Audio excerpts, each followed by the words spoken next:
আসসালামু আলাইকুম প্রিয় ভিউয়ার্স। আমার আজকের কবিতা বেকার, আবু আহমেদ শিকদার। এই কবিতাটা আমি অনেক আগে, অর্থাৎ 1970 সালে লেখা। একসময় আমি নিজেও বেকার ছিলাম, তাই সেই সময় কবিতাটা লিখেছিলাম। আজকে সেটি পরিবেশন করছি। কবিতার নাম বেকার, আবু আহমেদ শিকদার। বড় অসহায় বেকার জীবন, সব দিক হতে গঞ্জনা। যেখানেই যাই নো ভ্যাকান্সি, বারে বারে শুধু বঞ্চনা। চলেছি একাকী পথে, দিনমণি যেন কোদে দাবানল, উল্কা ছুড়িছে মাথে। পিচ ঢালা কালো তপ্ত সে পথ বেঁকে গেছে বহু দূরে।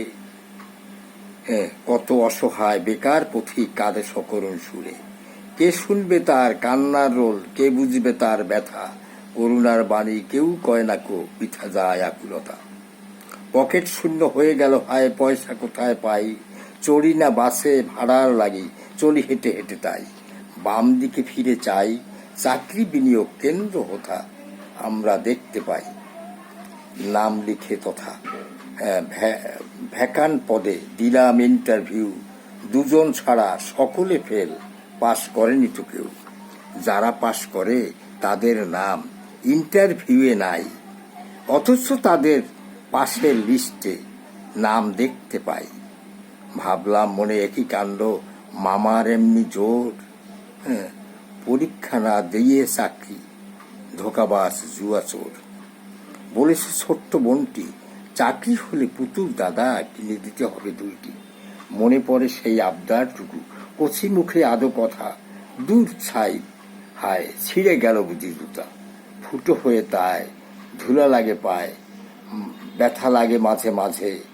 এইবার বুঝি ঢুকতে পারবো যে কোনো একটা কাজে। বিবেক বলছে খবরদার, ও কথা এনো না বুকে। জামা ছিঁড়ুক, প্যান্ট ছিঁড়বে, আরো পড়বে গো দুঃখে। ছিঁড়েছে জামা, প্যান্ট ছিঁড়েছে, তবুও চাকরি নাই। মনে হয় দুঃখ আর সইব না, পৃথিবীটা ছেড়ে যায়। বেকার হয়ে যদি কেহ কভু আত্মীয়ের গৃহে যায়, ভাবে মনে তারা কতদিন থাকে, কি করে তাড়ানো যায়। বেকার হলে বন্ধু বান্ধব কথা কয় না কো ডাকি। কি জানি বেশি ঘেঁষাঘেঁষি হলে কোনো কিছু চায় নাকি। হয়তো কিছু টাকা, না হয় জামা জুতো চেয়ে বসে। বেশি মাখামাখি হলে বিপদে পড়বে শেষে। চাকরি কোটা মেনটেন নামে চলে শুধু ধোকাবাজি। আসলে মামা চাচার জোর নয়, ঘুষ কার সাজি। কর্মসৃষ্টি হোক দেশে, দুর্নীতি অবসান।